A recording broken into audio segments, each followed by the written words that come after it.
Hello, everyone. Welcome to the latest installment of our webinar series from 3G and Y, Jewishness, Activism and Finding Belonging. The goal of the series is to highlight the diverse intersections and unique experiences of being Jewish and descendants of Holocaust survivors in a modern post-World War II era. My name is Lauren Engelman, and I have a very proud 3G, a grandchild of a Holocaust survivor, my beautiful grandma Lily, who is 97 years old and my inspiration. Before we dive into tonight's program, we'd like to share a little bit about 3GNY for those of you who may not be familiar. 3GNY is an educational nonprofit for grandchildren of Holocaust survivors and our allies and supporters. We Do, which is short for We Educate, is 3GNY's flagship educational initiative that empowers grandchildren of survivors to learn and compellingly share their family's Holocaust experiences with students and community groups. This work is needed now more than ever, and we are very proud to share that our stories impacted over 12,000 students in 2023. Our work would not be possible without the support of our very generous community. A gift to 3GNY of any amount would be very much appreciated. There's a link in the chat with ways to donate. Thank you to all of you who have already given, and to each of you for being here with us tonight. Thank you. We'll be sending more information about 3GNY and We Do in a follow-up email after the event. Tonight, the reason why we're all here. Tonight, we'll be hosting an intimate conversation with Jacob Mikanowski, fellow 3G, and author of Goodbye Eastern Europe. We will take a deep dive into the process and research behind writing a book that features 2,000 years of vast history. The long and diverse story of Ashkenazi and Sephardic Jews in Eastern Europe, the golden age of Europe and its Jewry, the Holocaust and how Jews experienced the rise of fascist terror and violence from the Baltics to the Balkans, and how to make sense of a Jewish life in a region whose Jewish population was decimated. Jacob Mikanowski is a historian, a freelance journalist, and a critic. His writing has been featured in The Atlantic, The Guardian, The New York Times, NewYorker.com, and more. Jacob, welcome. Please introduce yourself and your book in your own words before we kick off our panel question. There we go.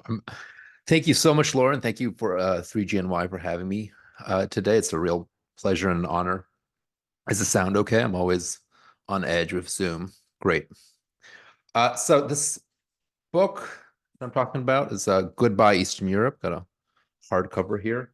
An intimate history of a divided land. And it's like Lauren said, it's a 2,000-year history. It's a big overview, big in scope, and hopefully not too long. It's about 300 pages that tries to take this big history of the entire region between Germany and Russia.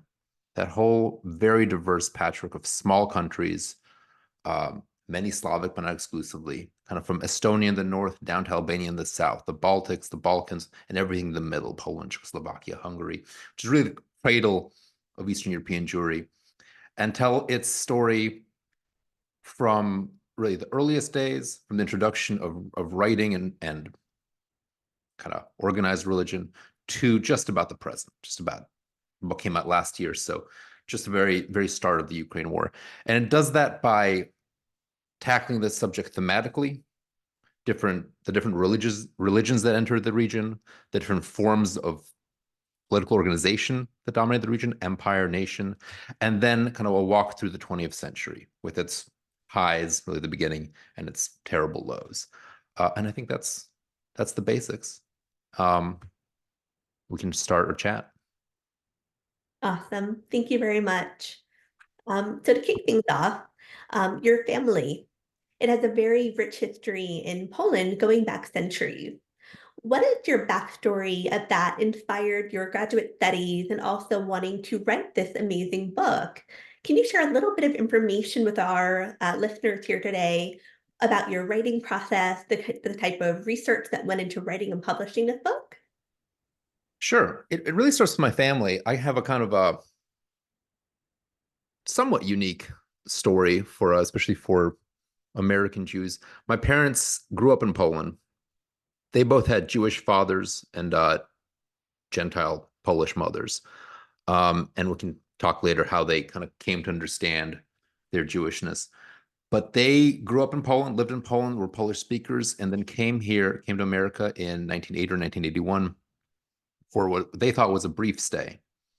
And it coincided with the outbreak of martial law in Poland, with kind of closing the country, and led them to stay here permanently and have me. And so I grew up in a Polish speaking home, and very much kind of in between, grew up mostly in Pennsylvania, here and there. We went back as often as we could because their parents were there, the rest of their family were there. So I knew a lot about that. Polish was my first language. I still speak it. I was just in Warsaw 2 weeks ago visiting family. So I had that connection to Eastern Europe from the start, and more with that than with Jewishness, honestly. And then that gradually came in later. We met the family in Israel, the family in America. They're scattered all over. There's even family used to be in Venezuela. And I wasn't, I, so I had this growing up. And then I went to college. I became more interested in kind of the dimensions of Polish Jewish culture, Polish history, the history of Poland, and its Jews, Jews in Poland, that combination. And I went on to study that in graduate school, and ultimately also found that it's such a big subject. It's not just Poland and Poland and Polish Jews, but the whole region that gets lumped in with. That's really a region that you kind of, the idea of Eastern Europe is something you discover that's applied to everyone in that zone if you're from there, but over here. You don't really use that term in Poland or in Czechoslovakia or in Bulgaria. Think of yourselves in that country, not that big region.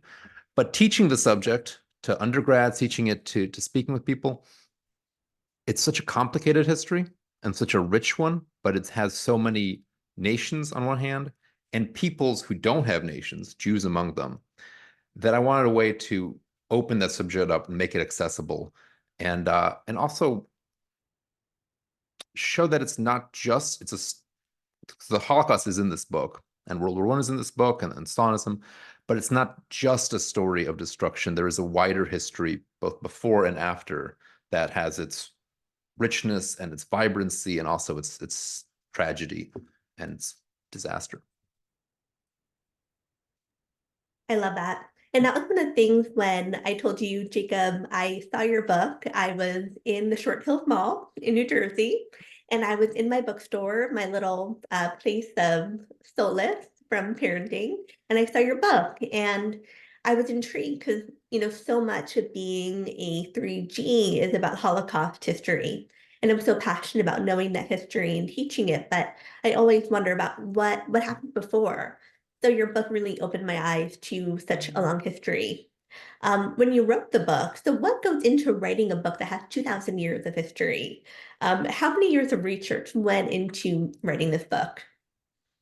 Arguably just about 20, because even my undergraduate thesis was about kind of turn of the century Krakow and kind of melting pot of cultures in the Habsburg Empire right before World War I. So that actually went into the book a little bit.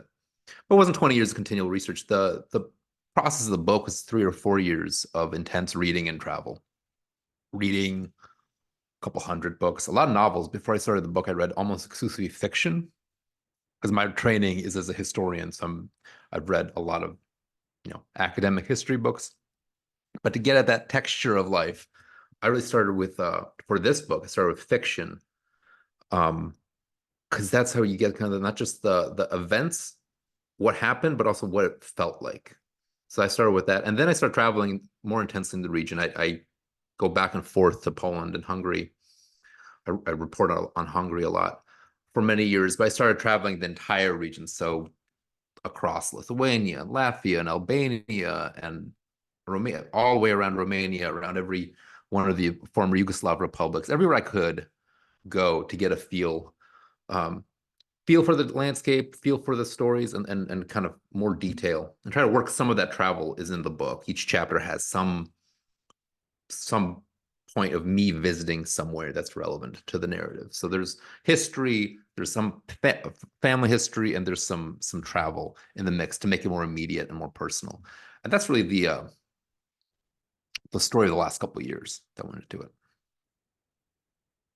Definitely. And that really comes through when you read the book. And I think those travel and family anecdotes is what makes digesting all of that history as a reader like really enjoyable. And you're kind of, it's such a Right. page turner because it's not just reading a textbook. You have, it's the travel, it's what people saw and ate and felt and things they did with their families. And you include some interesting photos in all the different chapters as well. So it really paints a picture and makes the material less like, oh, I'm in history class just reading, about World War II. We're learning about the Habsburg Empire. So I think that really adds some color to it. Um, to pivot to the Jewish community in Eastern Europe, what is the beginning of recorded Jewish life and community building in the region? Jews enter the region almost as soon as kind of written history does. For hundreds of years, this region, a little bit of it was in the Roman Empire. Most of it is north and was barbarian and didn't have really writing until the arrival of Christianity around the year 1000, around 800 to 1000. But at that same moment, Jews arrived. There actually were Jews when I was in Albania 2 years ago, and one of the oldest synagogues in the Balkans was in Albania from about 400 AD. But that, as the Roman Empire went away, as barbarians came in, that kind of vanished, and that Roman Jewish world kind of vanished. So when Christianity comes with the missionaries around 8, 900, 1000, Jewish merchants arrive at the same time. Muslim merchants, Jewish merchants, and actually Arabic speaking Jews from Spain are some of the first people to like enter, write about Prague, write about seeing Poland, our very first written documents of someone going to that kind of classic Eastern European area is right at the same time that Christianity arrives. So right from the start, you have all three major monotheistic religions in there with Jews taking a part. That early Jewish presence, we know very little about. We know little scraps of information, not a ton of survived. We know that there was a kind of a Slavic version of Yiddish called Cananic that we have little pieces of. We know there were Jewish people, there were Jews working for the kings in different places, working for the mint, often working with money. And then a few hundred years later, we get like a larger Jewish community in the 13, 14, 1500s that we start to know more about. But they're there right from the start, kind of written, recorded history. The moment we can say, name actual rulers, name actual places, Jews are there right from the start. Wow, that's fascinating. And you alluded to this just now with the different empires. What was life like for both Ashkenazi and Sephardic Jews in the three great empires of Eastern Europe that you talk about in your book? So that being the Habsburg Empire, the Russian Empire, and the Ottoman Empire. So yeah, so this is a big, diverse region that kind of straddles the Ashkenazi Sephardic divide, and kind of, you imagine if you have a good mental map of Europe, it's kind of hard to picture, but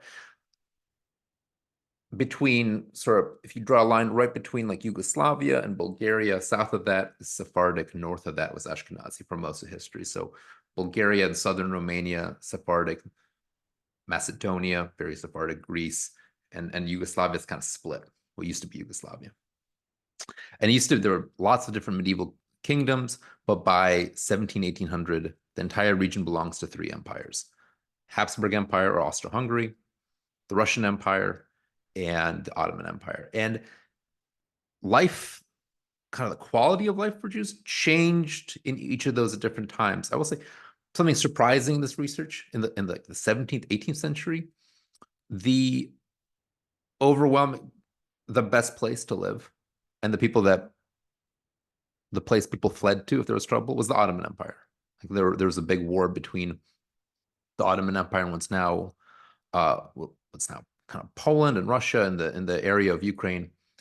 And the Jews there would, rather than live under Russian rule, rather than live under Polish rule after the change of government in this one area, They went to the Ottoman Empire. They went down to Istanbul. Istanbul was the Ottoman Empire, is where the Sephardic Jews who were kicked out of Spain went, and they found a safe haven in Constantinople. They found a safe haven. So Macedonia, North Macedonia now had towns that had, up to the 20th century, very large Spanish-speaking, Ladino-speaking populations. So the kind of Spanish version of Yiddish, kind of the Sephardic equivalent, but Spanish-speaking, big communities. Also, Macedonia is also in southern Yugoslavia. So the Ottoman Empire was seen as the most tolerant. It then had the most kind of political turmoil in the 18th and 19th century, so that made it less attractive. The Habsburg Empire had the best protection of people's rights, and so the kind of the what's now the Polish area, the places that had the largest number of Jews were some of the poorest parts of the Habsburg Empire. So there was a lot of poverty, but the best kind of legal circumstances. And the Russian Empire had the most Jews because of its relationship, because it kind of swallowed Poland, Lithuania. It has the biggest part of the Polish-Lithuanian Jews. That was the biggest kind of single population of Jews, where most Russian Jews come from originally. And it probably was the worst in terms of economics and rights and treatment, but also the home to the largest number. And also that the exact way people were treated and the exact laws kept changing over the course of the 18th and 19th century. So it's never a single target, but that's kind of the big picture view. Ottoman, actually very tolerant, but then chaotic. Habsburg, very poor for where people live, but good about protecting people's religious and personal freedom. And Russia, a little bit of the worst of both worlds. That's really interesting. We actually, with 3G and Y, we did an awesome event last year with a documentary called Left Lane Straight, and it's all about the Holocaust in Sephardic Greece, and hearing some of these forgotten stories of drama and just what life was like in the divided. There was the German zone, the Italian zone, and the Bulgarian zone. And in the Bulgarian zone, they dealt with the most mistreatment. They were sent to Treblinka. It was basically a history erased, except for a few select people that had relatives that somehow were just not there when the deportations happened. So it's really interesting, and it's so important to amplify the Sephardic Holocaust history as well, because those stories are so interesting and unique. And I think sometimes Ashkenazi, we have some of the louder voices, we have more of the survivors, the more of the population. So it's so important to dig into those stories as well. To dig into a little piece of the Russian Empire, the Pale of Settlement is where a lot of the Jews did live during that period of time, and what we know as the shtetls, or shtetl, if I'm saying it properly. Are shtetls represented properly in pop culture through movies like Fiddler on the Roof? Or are there any things about that time of history that you wish people knew more about? That's a great question. So the kind of alluded to this in a second ago, the kind of the cradle of most Eastern European Jewry, most Ashkenazi Jews I mean, they come from all over, from the entire kind of region, but the single biggest pool come from what used to be called Poland, Lithuania, which is a big kind of loose confederation of kingdom. When we say Lithuania, Lithuania actually was a huge country that incorporated Lithuania, Belarus, half of Ukraine, and then Poland. They were kind of unified the way Scotland and England were unified in the United Kingdom. And there was an enormous number, huge Jewish population there. And in the 18th century, Poland and Lithuania got partitioned between the empire, actually between Prussia, Austro-Hungary, and Russia. And Russia got the biggest piece of it. And that's where the Pale of Settlement comes in. I think that's a term that rattles around people's brains a lot. They hear it, but they don't really know what it means often. Pale is an old-fashioned way of saying border, kind of ditch, like fence, something like that. And because the Russian Empire, which is pretty mono-ethnic, mono-religious, monocultural, it looked different than a lot of this very interwoven Eastern Europe, suddenly had this huge Jewish population to contend with that was commercially some of it very successful and very religiously different. And they are like, what do we do with these several million Jews we have all of a sudden? They said, let's just keep them in place. Just keep them in place. We'll draw a line, and that's the Pale of Settlement. We draw a line along the old border that we've just blown past and say, the Jews who live in what used to be Poland, Lithuania, you have to stay where you are. Stay where you are. Don't come into the main part of Russia. And then eventually many do, but they're not legally. It's difficult, and there's a process of doing that. Stay where you are. And that becomes the Pale of Settlement. It's not in Habsburg. You so often see it used for Habsburg, the Habsburg lands. It's related, but it's not the Pale. The Pale is kind of central Poland, Belarus, Ukraine. And life there, the shtetl just means little town. Stadt is German for town. Shtetl is just little town. My grandfather grew up in a shtetl. Shtetl actually have gotten to know as a modern day Polish town pretty well for different reasons. And they're the stereotypical shtetl, small town, say like a few hundred people, 1,000 to 5,000 or 6,000, maybe 10,000 at the high end, where the village population is usually Christian, usually it's Belarusian, Ukrainian, Polish, they're peasants. The big landowner, the people who have the most political power and the most wealth, are usually also Christian, but usually often a different denomination, often a different language. So in like Ukraine, it's often the Ukrainian peasants and then a Polish count, Polish landowner. Same in Belarus, in Latvia, Lithuania, might be Germans who own the land, Latvians who work it. And then the little towns are heavily Jewish, 40 to 80% Jewish. So within that town, you live in a Jewish world. And I think the popular culture of that shows that very well, shows that world of that, every profession is Jewish. I think what it doesn't show is that there's a world outside the shtetl that you're always interacting with. That people who live in the shtetl were always buying and selling from the surrounding Christian communities and interacting politically with the empire.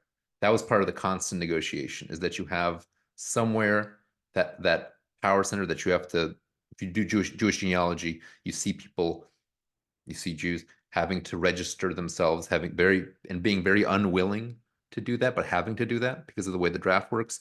And then in everyday life, constantly where these shtetls have a large Jewish population, they often also have a large Christian population. And that Christian population also often has several different groups. So like small town, if people know Bruno Schulz, Drohobych would have a large Jewish population, a Polish population, a Ukrainian population, sometimes a German population. So you have 3, 4, that's an example. In different places, there'll be different groups.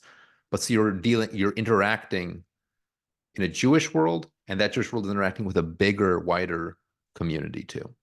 And I think that's what gets missed in a lot of popular culture, is it's just this kind of Jewish bubble. And it was that, and it was something else too. That's so interesting. And I think a good example of that, and something that I thought was so interesting when I read the book, the taverns that Jews typically owned or manage. Can you tell our audience a little bit about those taverns and who intersected in those taverns, the food, the drink, the interactions? So shtetl is a small town, but Jews didn't just they lived in cities, they lived in shtetl, small towns. They also lived in the countryside. They lived out in Eastern Europe, till the 20th century, not much industry. This is rural country. This is a farming country. This is like the Midwest of America, like 100 years ago. The main thing happening is farming. And then sometimes you need, a town that does all the, that buys and sells some goods. But out in the countryside, the equivalent of that is the tavern. For legal reasons, Jews were prohibited from owning land. So they couldn't farm. They weren't allowed to. They could garden. And later, actually, I had my great-grandparents who were farming Jews, but that was rare, and it was mostly prohibited. They also couldn't be part of the kind of the secular power structure. They couldn't be in the police or the administration. They were kind of confined by law to a certain kind of commercial area. And the big thing, stereotypical Eastern Europe, you're growing a lot of wheat, you're growing a lot of rye. There's one way to make money off of it, just turn it into alcohol. you know about the history of America, it was actually the same. It was the Whiskey Rebellion. When you're far from cities, when you don't have railways, the way to what you do with all that grain is make alcohol. And then the way landowners made money is selling the alcohol back to their peasants. And the tavern was where that happened. But the tavern and tavern keepers were stereotypically Jews, very often Jews. If you were out in the middle of nowhere Poland, middle of nowhere Belarus, middle of nowhere Ukraine, out on the road in Lithuania, and you wanted to stay somewhere the night, you would go to a Jewish tavern. That'd be the only place. That would be your hotel. It would be your restaurant. It would also be the place that local peasants would have weddings. It was also kind of a bodega. Like that was the one store in town. So it was kind of the all-purpose center for everything. There are two things in like a village like that. There'd be the church and there'd be the tavern. And the tavern is everything that you don't do it in the church. And the tavern is where you buy nails, you buy sugar, you buy salt, you buy herring. Herring is a big source of profit. So that combination of vodka and herring, that if you are from Eastern Europe, and I love that combination, and good kind of rye bread and borscht, that all comes out of that Jewish tavern world. The world, and there wasn't, you know, that's also a thing that doesn't get enveloped in the shtetl paradigm, because it's kind of isolated communities of Jews out away from the shtetl, out in the kind of the deep countryside of Eastern Europe, and all over. Especially this is kind of the 19th century, so all over. And in like, so in Polish poetry and in like the big Polish national poem, the Jewish tavern keeper is kind of a major hero and kind of a positive figure in Pan Tadeusz, and very much part of that landscape socially. Wow, that's so interesting. I'm sure a lot of our listeners love to hear about that. And it's funny, when we did our prep call, I'm like, all we hear about is like merchants and shuttles, and there's more to the story. So I think you may have just educated some folks about what that looked like. Um, Pivoting a little bit, before we dig into the Holocaust, something I think about as the 3G is Jewish joy. And was there a time this existed in Eastern Europe before the Holocaust, whether, there was the golden age in the 1800s? I'd love to hear your insight on this era. Was there a time where Jews could really live freely and found that joy and happiness before their lives were kind of flipped upside down as they got into the mid 20th century? I think absolutely. Never without some kind of shadow or some kind of problem. It's never not a totally peaceful. It's a turbulent place for much of its history. But before World War One, especially before World War One, saying the Habsburg Empire and the Russian Empire, you had about 60, 70 years with almost no war in Europe. The Crimean War kind of on the side, but from 1850s to 1914, a long period of peace and really rising prosperity in Eastern Europe. Not so much prosperity that there wasn't a reason to come to America, which is more prosperous, but rising industrialization, rising prosperity for a lot of people, and of legal emancipation, which varied from place to place, much more so in the Habsburg Empire than in the Russian Empire. But a lot of the prohibitions, which used to keep people in line, keep people kind of confined in the shtetl, confined to the tavern, opened up, and you'd start becoming lawyers and doctors. The professions opened up, cities opened up. The Pale kind of softened. People could leave the Pale in Russia and go to Moscow and St. Petersburg and start bigger careers. I'll hold this book up and kind of shuttle life. There's a great book by a very hard to pronounce writer, Yechezkel Kotick. Here it is. Journey to a 19th Century Shtetl is a memoir written in Warsaw around 1912. And for him, the golden age had long passed. I'm saying that 1912 was a golden age. In some ways it was. It was a kind of last great long period of peace and prosperity in Europe before it tumbles down in World War I. But for him, he thought the shtetl had been decimated from the 1880s on by people fleeing the draft, people going to America, by industrialization, that old world that he grew up with. And he grew up in a kind of what's now Western Belarus, small town Kamenets, one of many Kamenetses. And he talks about the 1840s and the 1850s as his golden age, as the real shtetl, that real shtetl life when people were really unified and there wasn't so much religious division, there wasn't so much political division, because the kind of modern Jewish politics of Zionism, communism, socialism, that didn't really exist yet.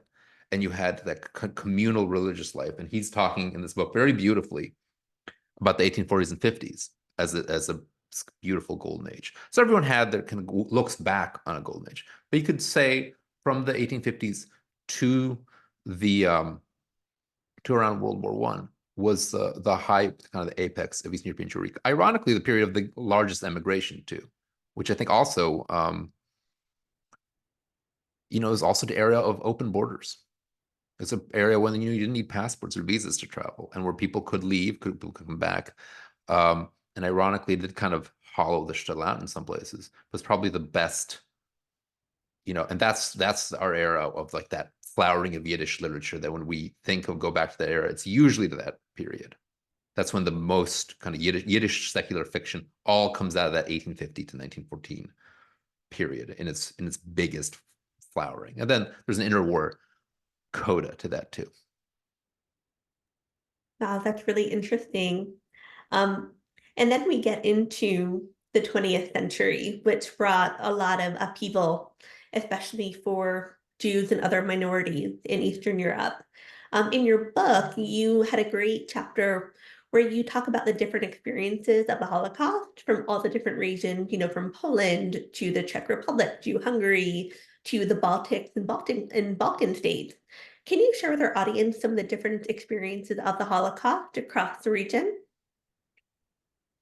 So the end point of the Holocaust is usually the same, but the experience of the war varied enormously based on where you were and based on what the occupying force was and based on kind of the who was in charge. And that varied tremendously from point to point in Eastern Europe. In general, it's worth pointing out that the Eastern European experience of the war was much harsher and much worse than anything in Western Europe. I mean, almost incomparably worse in Eastern Europe than in incomparably worse than, say, France or Holland or even Italy, although that varied. The East was where the Holocaust was really started earliest, pursued the most forcefully, pursued the most kind of outrageously, and allowed to just go completely off the rails. But Eastern Europe was also a diverse, complicated patchwork. I think you alluded to this, how the Sephardic Greek experience varied depending on who the occupying force was. So that was true across the area. So places that were under Italian jurisdiction, that's part of Yugoslavia, a lot milder than places under German jurisdiction. The allies, Hitler had allies in Eastern Europe. Hungary, Romania, Bulgaria. Within those countries, life tended to be much better than the areas that those countries occupied. So Hungary was actually one of the best places to be during the Holocaust, a place people even tried to get into from Poland, which is almost always the worst, until suddenly it was the worst. Hungary kind of flipped late in the war. Hungary was actually pretty good. The Jews were protected because there was a local Hungarian government that was kind of decent, and then it flipped. The government got overturned, and in 1944 there was a bloodbath there. Complicated things. Bulgaria was actually quite good. In Bulgaria, places that Bulgaria occupied was really bad. Romania was bad, but much worse in places that it occupied. And then the area that the worst was the area that Germany conquered, the Polish territory German occupied, and then the Soviet territory that the Wehrmacht, the German army, occupied was probably the most extreme and the worst in a lot of ways. But there's a lot of variation in time. Like I said, Hungary goes from being one of the best to just about the worst in the space of a year. So it matters who's in charge when, and how that plays out at the end. And there is the experience, for example, in Czechoslovakia, actually was different in Czech and Slovak areas. It was different across the war. It changed, but was significantly different as an experience than, say, occupied Poland, the general gouvernement. That's really fascinating. I mentioned in our prep call, my grandmother is from it's the confusing era. She's from what's now Cluj-Napoca, but it was also during the war, went from Romania back to Hungary again. And, in 1944, her and her whole town were deported to Auschwitz, and it went from a paradise to hell. And it's so crazy when you learn that history, just what the occupying forces, the changes that can be done. And Hungary ended up seeing such a large population killed by the end of the war, but it was such a small chunk of time. And that's what really, when I think about it, it upsets me so much of what was lost in Hungary and some of these other communities, because it was under a year. And 75, 80%, 90% of these communities were just destroyed. It's so devastating when you think about it. The Hungarian story is so, because it is that for Hungary, 1944 is the last year of the war because they're Yeah. liberated by January 45, Yeah. and things turn on a dime. And from like March to August, it's all the entire kind of rural, everything outside Budapest is almost wiped out. And Cluj-Napoca is very complicated because was Hungarian, becomes Romanian, becomes Hungarian again, and then the Hungarian power flips. So you have these to understand. You might have a big picture, but if you have family from somewhere in Eastern Europe, you have to get in and understand specifically kind of who's in charge when across that time. And it can be very, very complicated, very unexpected. Bulgaria, Albania was a great place, but there were almost no Jews there. So there's very huge variation in how people were treated at times. Yeah. Definitely. Actually, one of my former colleagues at Indeed, she left Indeed and now she has a very she does a lot of interesting things, but she has an interesting travel blog and Instagram. And she posted literally yesterday, she's in Albania, and she posted this whole history of how the Albanians saved, I think, majority or all of the Jews in that country, and they refused to let them be deported. I don't know if that's the full history, but they did try to be righteous in saving their local community. So it was a tiny community, but they really did save them. There's a great little museum of Albanian Jews that's community run in a town called Berat, and they actually some German Jews realized that this is a good place. Some Jews from all over, but uh, and Albania ended the war with more Jews than when it started. But that number is around 400 or 500, whereas before the war, Poland was home to over 3 million Jews. So you're talking about totally different scales.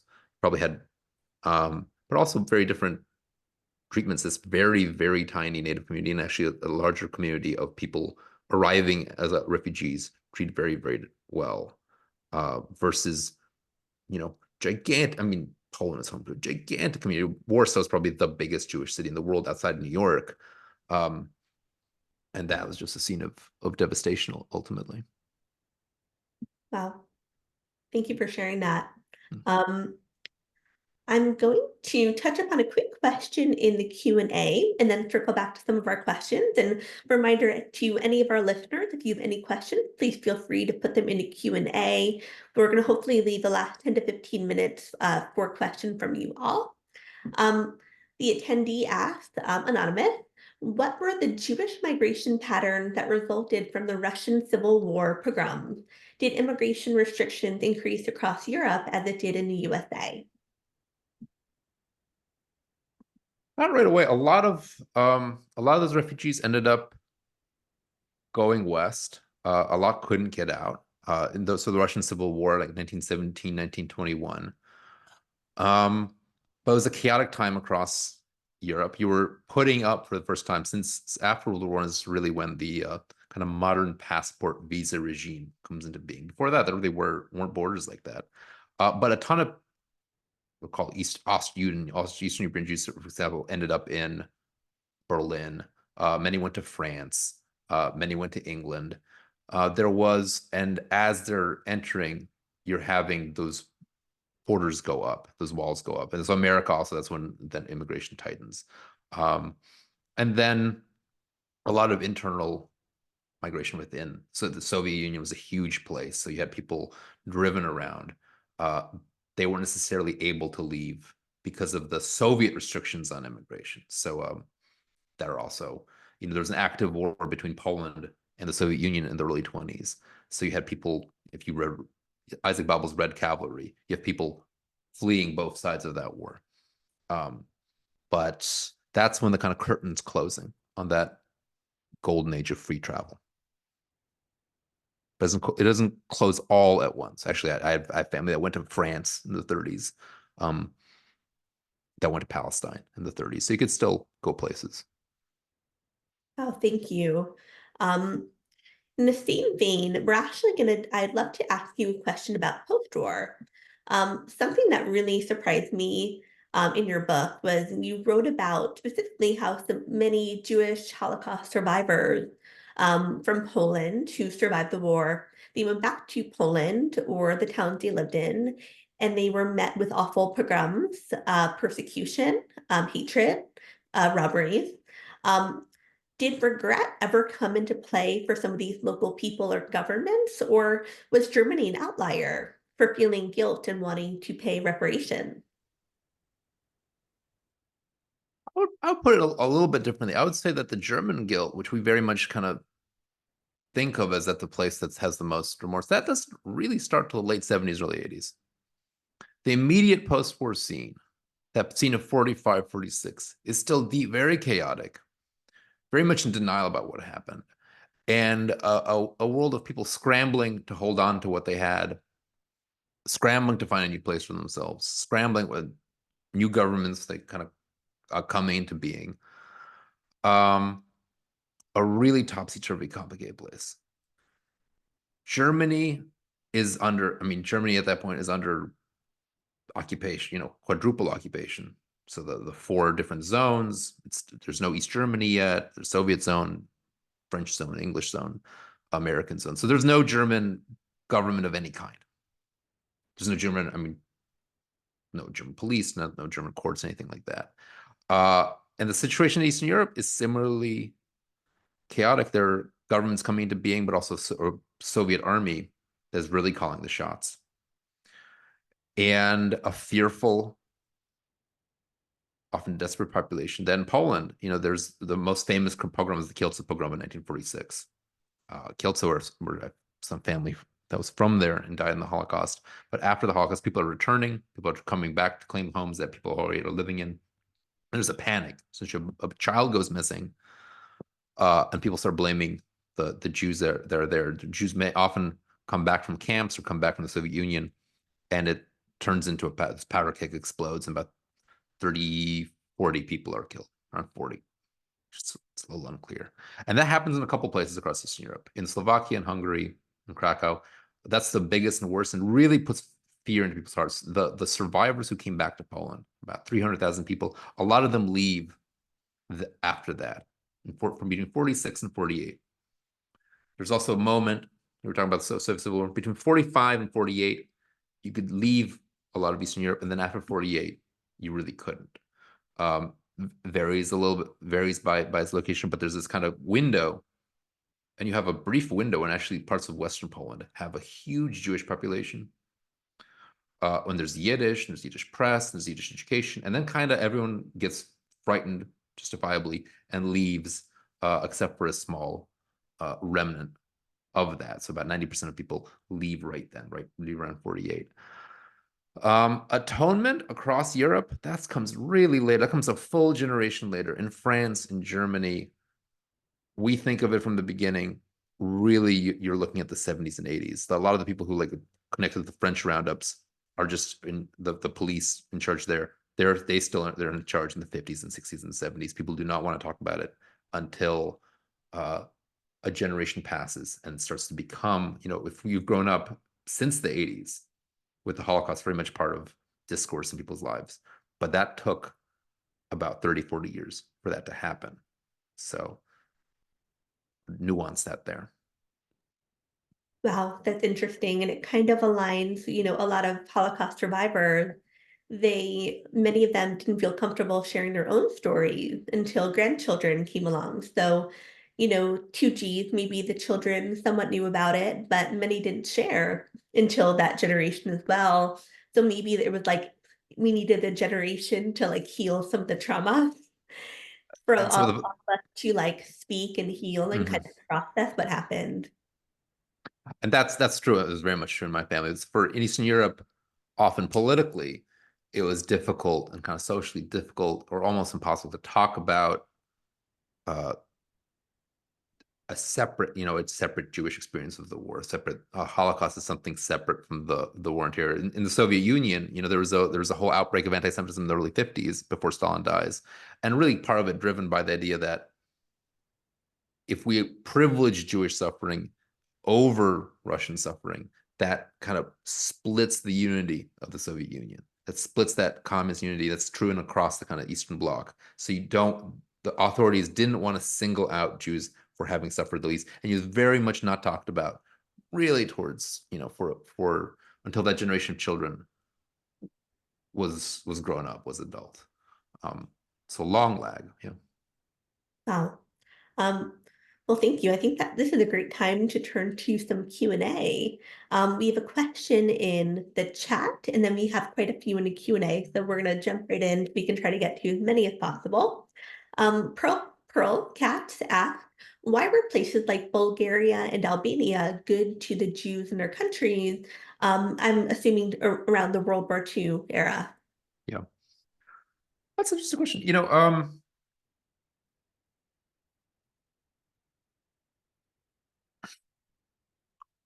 I would say across Eastern Europe, if you're looking at the World War II as a whole, the countries that had their governments intact, like Poland totally lost its government. It was completely under German rule. No, they didn't even think Poles were kind of qualified to collaborate, except at a very low level, at level of police. There's no like state structure. Bulgaria, uh, Romania, Hungary, they had their own government, their own police, their own courts, all of that.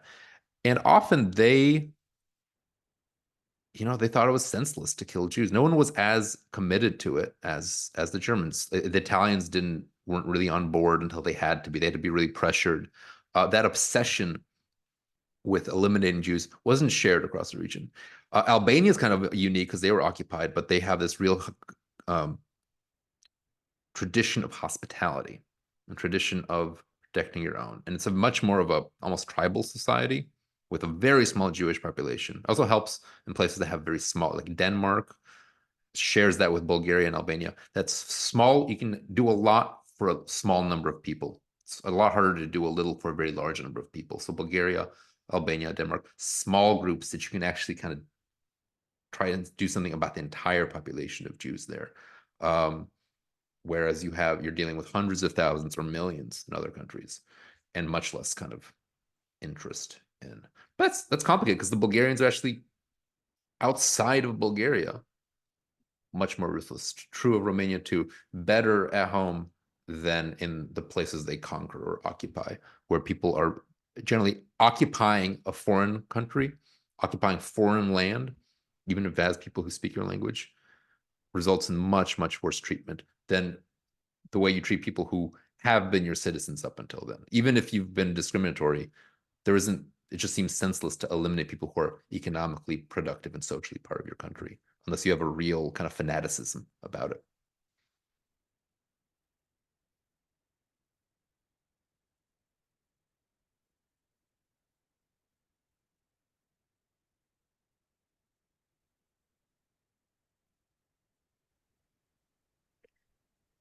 I Oh, lost you for a second there. Sorry. yeah, you were back now too. It might be We're both back. we're both back. Okay, We're cool. back. We're back. Great. I think we're good. We just need 9 more minutes. Come on, computer. um, so let's go to the Q&A. We have quite a few questions. Let's start here. From anonymous attendee, are you familiar with this? Is it true that there are a lot of young people in Poland today who are tracing their family trees and discovering that they are Jewish and were unaware because their grandparents were hidden during the war or converted? There are a number of people like that. The Jewish community in Poland right now is quite small. Um, Estimates vary. I've seen as like between 5 and 10,000. Usually that means people who are like me, half Jewish or quarter Jewish. It's about all. A number of people have found a Jewish relative. There's a lot of interest in Judaism, but that the world of um, active kind of Jewish participation is much smaller than that. I think a few hundred. I was just in Poland 2 weeks ago, seeing family, and I feel like I'm that Jewish world. I kind of sometimes joke that I'm related to half of them, and everyone in that generation above us has written a memoir. Uh, it's a small world of people who stayed, and kind of more culturally Jewish than religiously Jewish often, but very interested in their past, very interested. You have dozens and dozens of memoirs being published, more being written who aren't published. You have amazing stories, and you have people finding those hidden roles, often like the one Jewish grandparent or the one Jewish great grandparent, because that's often why people stayed, is the mixed marriages. People who didn't end up going to America or Israel or later Scandinavia in the 60s. It's because of a relationship that tied them to the place, to the country. So that is happening a lot. Very interesting. Thank you. Oh, this is interesting. I'm going to answer a question from, sorry if I botched it, but Katerina or Katerina. Um, she joined the Zoom a few minutes late, and I think this is an awesome question. Maybe you talked about it already, but why, in regard to the book title, why goodbye?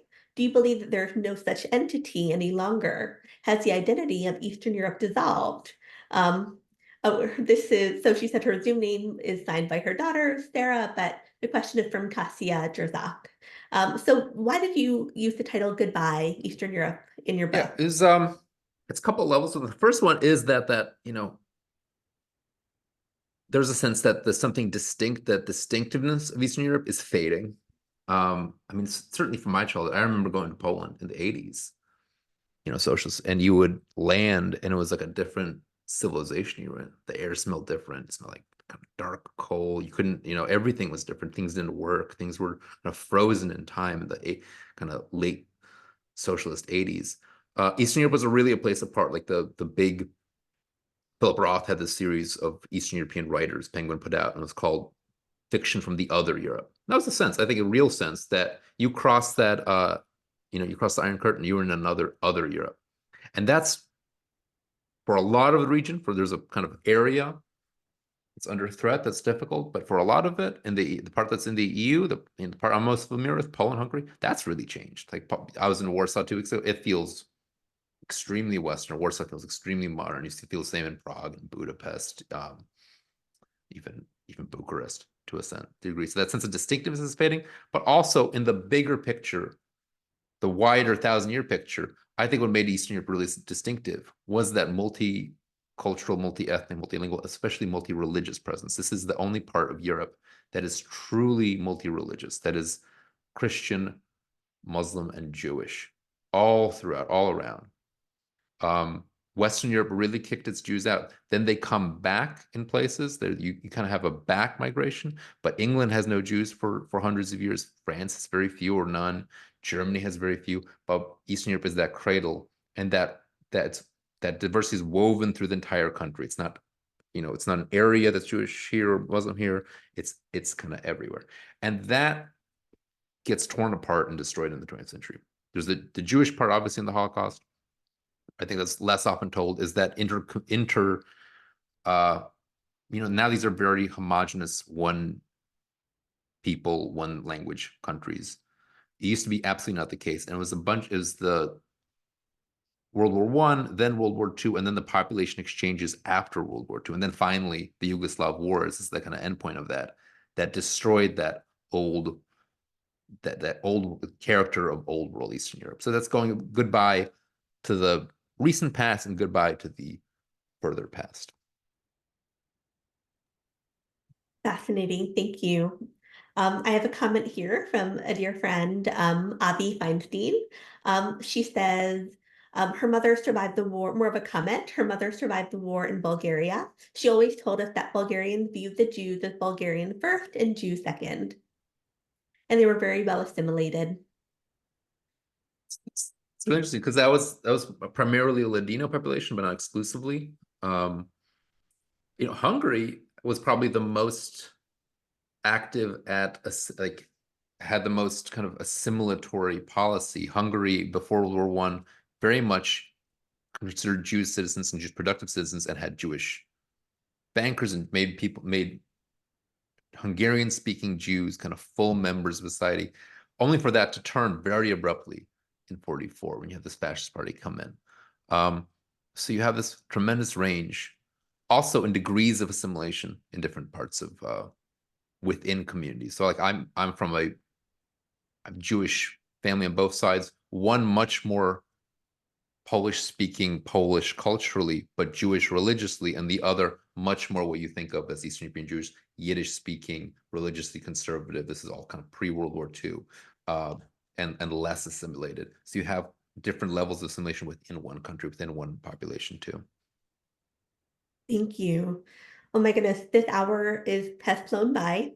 I think we have time for one last question, and then we'll go into closing. And I want to share with you all listening where you can find Jacob's book. So hopefully you can purchase it and dog it and write lovely notes in there as well. Let me see here.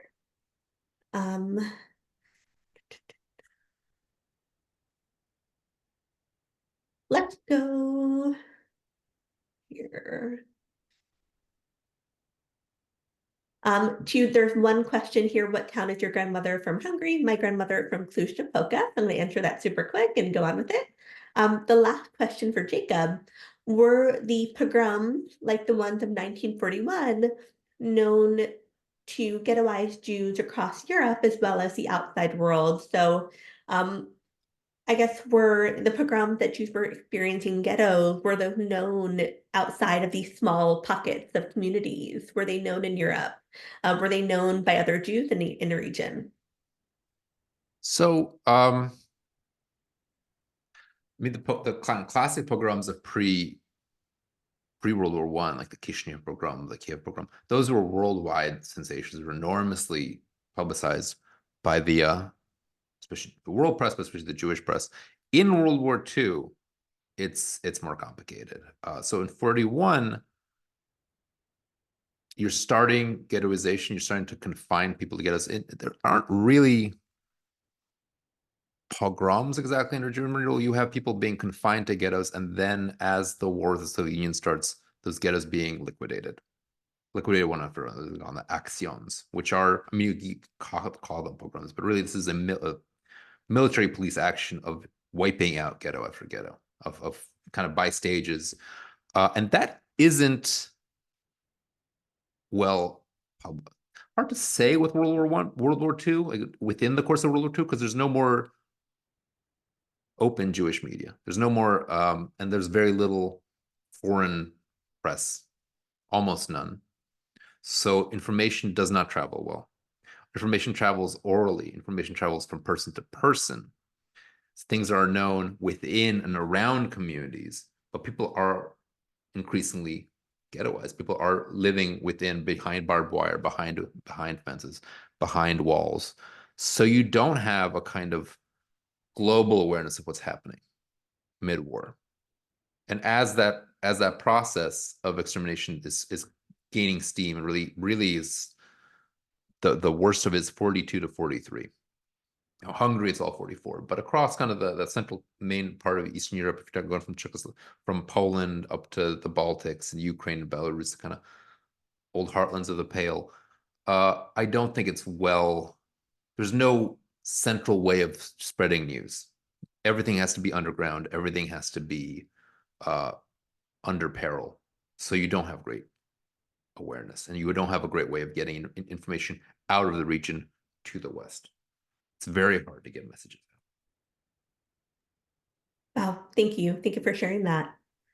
With that, I mean, there's much more we could uncover, but I think that's all we have for tonight.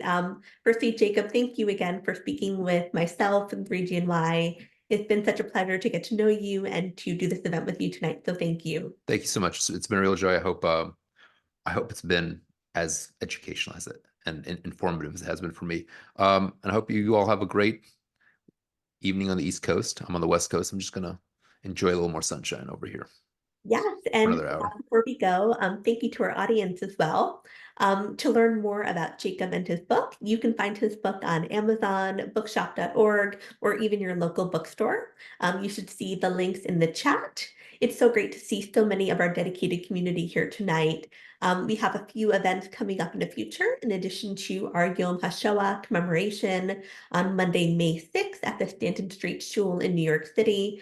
Keep a lookout for your email and the social media for 3GNY or 3gny.org for more information. As always, reach out with any additional information, comments, feedback, and we look forward to seeing you again soon. Thank you.